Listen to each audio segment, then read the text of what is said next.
अस्सलामुअलैकुम। लो जी, खाने पीने का मौसम आ रहा है। सर्दियों की आमद है और लजीज नाश्ते तैयार हो रहे हैं। आज मैंने भी ऐसा ही लजीज नाश्ता बनाया है, झट पर बनने वाला मज़ेदार सा नाश्ता। वीडियो पसंद आए तो लाइक कीजिएगा, शेयर कीजिएगा। फ्रेंड्स फैमिली में डो बनाते हैं, डो तैयार करते हैं। इसके लिए मैंने 2 कप मैदा लिया है। आप क्या कहते हैं, वाइट क्या कहते हैं, जो फ्लोर होता है वो भी ले सकते हैं।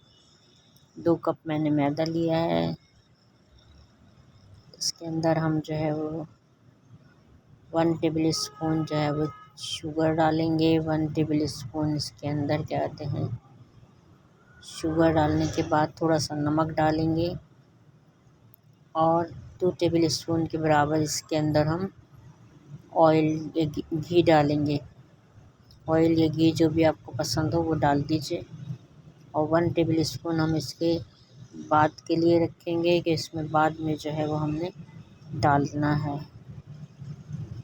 ये मेल्ट किया हुआ मेरे पास घी था, मैंने वो डाल दिया है। आप कुछ भी डाल सकते हैं।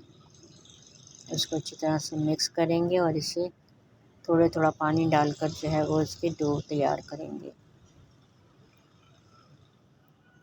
तो सर्दियों के मौसम जो है वो खाने पीने का ही मौसम होता है, क्योंकि खाना जो है बहुत अच्छे से सर्दियों के मौसम में हज़म हो जाता है।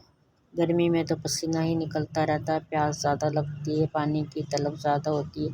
ये थोड़ा सा और हमने ऊपर से ऑयल घी डाला है हमने, और इसको अच्छी तरह से मुक्की लगा कर जो है वो हम इसको फिर स्मूथ कर लेंगे और इसे थोड़ी देर के लिए इसको ढक कर रख देंगे।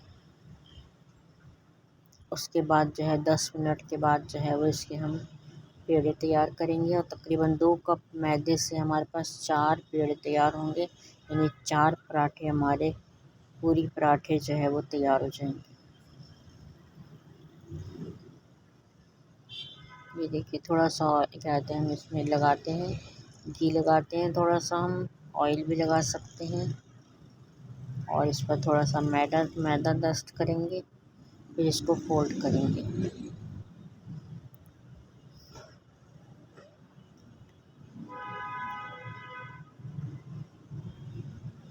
मेहमान आ जाएं अगर घर में तो आप आराम से ये नाश्ता बना सकते हैं। कोई ज़रूरत नहीं है बाहर से लाने की। इतना लजीज नाश्ता बनता है कि मेहमान भी आपसे कहते हैं खुश होकर जाएंगे आपके घर से।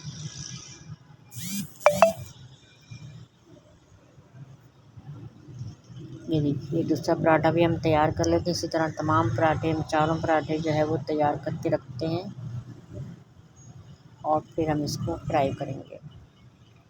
और इसके लिए आलू की एक बेहतरीन सी क्या कहते हैं, मज़ेदार सी झटपट बनने वाली सब्ज़ी भी तैयार करेंगे। आप इसके साथ हलवा भी सर्व कर सकते हैं। मैंने हलवा नहीं बनाया है क्योंकि मुझे तो झटपट बनाना था ये नाश्ता, तो इसलिए मैंने हलवा नहीं बनाया है। आप ज़रूर हलवा बनाइएगा और मेहमानों को ज़रूर तवाज़ु कीजिएगा इससे। ये देखिए, चारों पराठे हमारे जो है वो मैंने इस तरह से तैयार कर लिए हैं। अब इनको बेल कर जो है वो हम बेल लीजिए या हाथ से बना लीजिए। अब पहले हम अपनी सब्ज़ी तैयार करते हैं। ऑयल के अंदर मैंने जो है वो थोड़ी सी एक प्याज डाली है, थोड़ा सा ज़ीरा डाला है और इसे फ्राई करते हैं। और इसके अंदर टमाटर और हरी मिर्चों का पेस्ट जो है वो मैंने बनाया था, वो भी मैंने इसके अंदर डाल दिया है। तो यकीनन व्यूअर्स, अगर आपको इस मौके पर भी वीडियो पसंद आ रही है तो लाइक कीजिएगा, शेयर कीजिएगा फ्रेंड्स फैमिली में, और चैनल पर नए हैं तो सब्सक्राइब कीजिएगा और बेल आइकन को ज़रूर प्रेस कीजिए। ये उबले हुए 3 आलू थे मेरे पास जो मैंने इसके अंदर डाल दिए हैं। आलू छोटे थे और क्या कहते हैं, मैंने इस तरह से कट करके डाल दिए हैं। अब हम अपने फ्राई करते हैं अपने पूरी पराठे को। ये देखिए, फ्राई पैन में कीजिएगा इसको ताकि ये सीधे सीधे रहें। और ये लजीज मज़ेदार से हमारे पराठे तैयार हो रहे हैं। बहुत ही मज़ा आने वाला है, बहुत ही लजीज बनने वाले हैं। ये देखिए, हमारी आलू की सब्ज़ी भी तैयार हो गई है। इसमें मैंने हरी मिर्चें डाल दी हैं और लजीज हमारा नाश्ता तैयार हो गया है। तो व्यूअर्स, वीडियो देखने का बहुत बहुत शुक्रिया। Thank you for watching. फिर इजाज़त दीजिए कौसर को, कौसर ब्लॉग से, कौसर के जहाँ से। मिलते हैं नेक्स्ट वीडियो में। उस वक्त तक के लिए दुआओं में याद रखिएगा। दुआओं में सबको याद रखा कीजिए, जब भी हाथ उठाए कीजिए। तो फिर अल्लाह हाफिज़ करने का टाइम आ रहा है। ये देखिए इतने लजीज और मज़ेदार और लेयरदार पराठे बने हैं ये कि मुंह में जाते ही घुलने लगेंगे। तो फिर अल्लाह हाफिज़।